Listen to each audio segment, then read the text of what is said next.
జరిగి అది కొంచెం ప్రాబ్లంలోకి అయ్యింది. అప్పుడు నేను చూడడం జరిగింది ఈమె ఏం చేస్తుంది, ఏం సంగతి అనేది.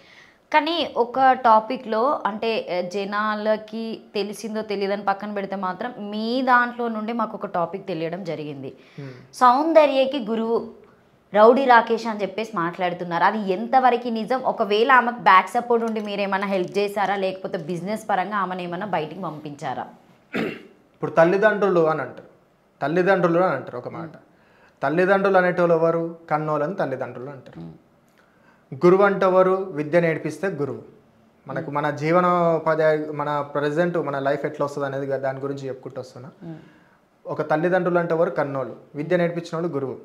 ఆమెకు పటమేసి అమ్మవారిని కూర్చోబెట్టి అమ్మవారి మీద లగ్గం చేసి అమ్మవారి లగ్గం చేసి ఎవరైతే ఆమె ఇప్పుడు ఏదైతే కళ్యాణం చేసుకుందో అమ్మవారు ఎవరైతే ఉన్నారో ఎల్లమ్మన ఇంకెవరు ఉన్నారో అమ్మవారి లగ్గం చేసి నేను లింగంకాయ కట్టి పటం మీద ఆమెకు బోనం ఎక్కించి అమ్మవారి నైవేద్యం పెట్టి ధూపదీప నైవేద్యాలు పెట్టి నా పద్ధతి ప్రకారంగా పట్నాలు వేసి పలక కొట్టిస్తే నేను లింగంకాయ కడితే నేను గురువు. అక్కడ అవేవి లేకుండా ఒక మనిషి ఇప్పుడు నేను నార్మల్గా రాకేష్ స్వామి అంటే గుర్తుపడతారు నన్ను, అంతెందుకు రౌడీ రాకేష్ అన్న గుర్తుపడతారు. ఇక్కడ పేరు అనేది ముఖ్యం కాదు, మనిషిని గుర్తుపడుతురా అనేది ముఖ్యం. ఆ యొక్క ఫేమ్లు ఉన్నాం. ఇప్పుడు ఎవరు నడుస్తుంది ఫేమ్లో? మనది నడుస్తుంది. ఎల్లమ్మ తల్లి గురించి గొప్పగా చెప్పిన నాది నడుస్తుంది.